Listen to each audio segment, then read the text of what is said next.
अस्सलाम वालेकुम व्यूअर्स। तो कैसे हैं आप? आज मैं आपको बनाना सिखाऊंगी चटनी। धनिया और पुदीने की हम चटनी बनाएंगे। दो तरह की हम चटनी बनाएंगे। तो कैसे बनाएंगे? ये दौरी लेंगे, पत्थर की सब घरों में तो होगी, ठीक है ना।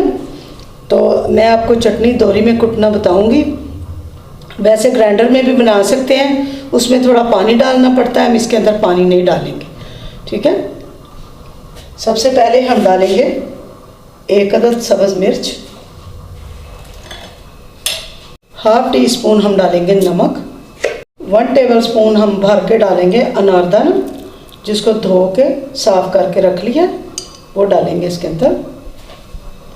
इसको कुटना शुरू कर देंगे। जब ये कुट के इसकी पेस्ट बनती है तो फिर आपको मैं दिखाती हूँ। जी, हमारा अनारदाना, सब्ज़ मिर्च और नमक हमने देखे पेस्ट बना ली है। इसके अंदर हम डालेंगे कटा हुआ धुला हुआ धनिया,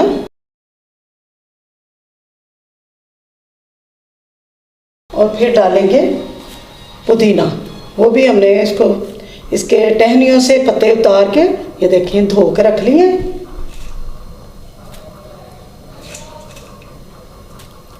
इनको भी कूट के पेस्ट बनाएंगे। जी, मेरी मज़ेदार सी चटनी कुट चुकी है। इसको एक बाउल में निकालेंगे। अब दूसरी बनाएंगे। ये दूसरी चटनी के लिए चीज़ें डालेंगे। 2 डालेंगे लहसुन के जवे, थोड़ा सा हम डालेंगे अदरक, 1 डालेंगे हम सब्ज़ मिर्च, और इसके अंदर ½ टी स्पून डालेंगे नमक। जी, इसको कूट के पेस्ट बनाएंगे। जी, पेस्ट हो गई। अब डालेंगे हाफ काट के हम टमाटर डालेंगे, और हाफ डालेंगे प्याज। ये देखिए, इसको भी पेस्ट बना लेंगे।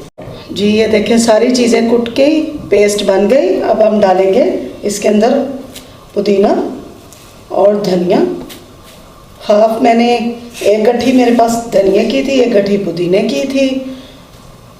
तो मैंने हाफ वो दूसरी चटनी बनाई है आपके सामने, हाफ ये बना रही हूँ। इसकी भी पेस्ट बना के अभी आपको दिखाते हैं। जी, हमारी ये भी चटनी कुट चुकी है, तो इसको भी बाउल में डालते हैं। जी, मेरे 2 टाइप चटनियाँ तैयार हो गई हैं। ये भी मैंने आपके सामने बनाई है, जिसमें डाला है अनारदाना, सब्ज़ मिर्च, धनिया और पुदीना और नमक। ये बहुत टेस्टी है। आप पराठे के साथ खाएं, सादी चपाती के साथ खाएं, बहुत मज़े की लगती है। इसमें मैंने डाला लहसुन डाला, अदरक डाला, सब्ज़ मिर्च, नमक, धनिया, पुदीना, प्याज, टमाटर। ये भी बहुत मज़े की है। डिफरेंस ये स्टाइल की चटनी है। इस तरीके की भी बना के खाएं, इंशाल्लाह आपको मज़ा आएगा। और ये है कि ये जो चटनी है आप दही में डाल के राइस पे, और जो कहते हैं चपाती के साथ, बिस्मिल्लाहिर्रहमानिर्रहीम। अभी मैं आपके सामने इसको भी तैयार करके आपको दिखाती हूँ।